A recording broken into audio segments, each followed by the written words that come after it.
Assalamu alaikum. This is Laiba Tariq, your biology instructor from tutorial.pk. Today we are doing your chapter 23, that is one of the most fastest growing field of the biology called the biotechnology. Let's start. आपको याद है हम लोगों ने chapter 22 जिसमें हमने chromosomes और DNA को डिस्कस किया था, उसमें मैंने आपको बताया था कि मेंडल वाज द वन जिसने जीन्स का करेक्टर फाइंड किया था और उसने देखा था कि जो पेरेंट्स होते हैं उनसे जो चिल्ड्रन होते हैं उनके पास कुछ कैरेक्टर्स इनहेरिट होते हैं. उन कैरेक्टर्स को इनहेरिट करने के लिए उसने एक फैक्टर्स का वर्ड यूज़ किया था. And then with the passage of time जब साइंटिस्ट ने 1900 में उसके काम को डिस्कवर किया तो उन लोगों ने क्रोमोसोम्स और जीन्स का जो कैरेक्टर था या जीन्स का जो रिलेशन था वो फाइंड किया. And then they came to know कि genes are the one that made up the DNA, और ये जो डीएनए होता है ये रिस्पॉन्सिबल होता है उन कैरेक्टर्स का जो कि पेरेंट्स से ऑफस्प्रिंग में मिलते हैं.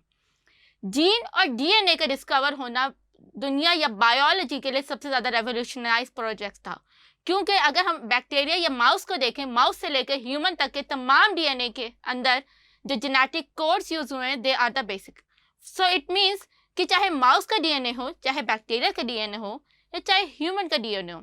इन सब के अंदर जो डीएनए के बेसिक कोड्स हैं, ये जो कोडिंग सिस्टम है वो सेम है.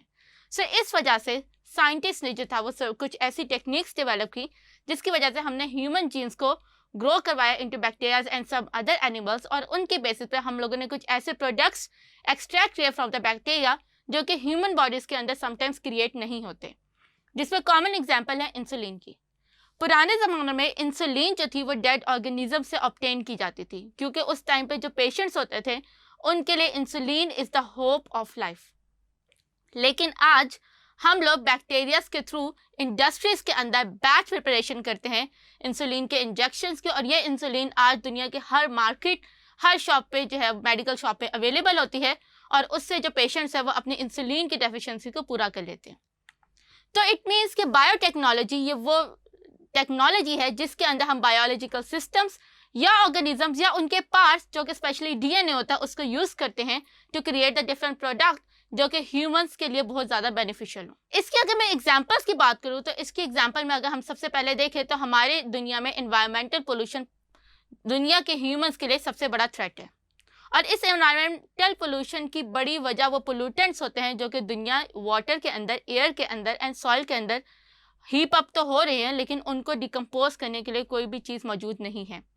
सो साइंटिस्ट ने कुछ ऐसे बैक्टीरिया जिनको हम लोग सुपर बग्स कहते हैं वो डिज़ाइन किए हैं, और वो बैक्टीरिया जो हैं ये इन प्लूटन जिनमें ऑयल स्पिल्स होते हैं, प्लास्टिक होती है और certain heavy metals and chemicals होते हैं, उनको यूज़ कर सकते हैं एज देयर फूड, और इस तरह से ये जो हैं बैक्टीरिया डिकम्पोजिशन में और अर्थ के इन्वायरमेंट को क्लीन करने में बहुत ज़्यादा इंपॉर्टेंट रोल प्ले करते हैं.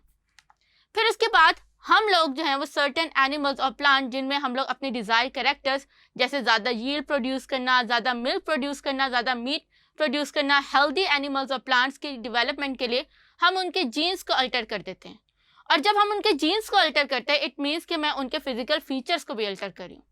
तो इस तरह से scientist by using the genetic engineering and biotechnology scientist अपने डिज़ायर एनिमल्स और प्लांट्स क्रिएट करते हैं जो कि ह्यूमन सोसाइटी के लिए बहुत ज़्यादा बेनिफिशियल होते हैं. एनिमल्स, प्लांट्स की बात अगर हम इंसानों की बात करें तो हम में से कितने लोग जो होते हैं वो जेनेटिकल डिजीज़ के साथ पैदा होते हैं,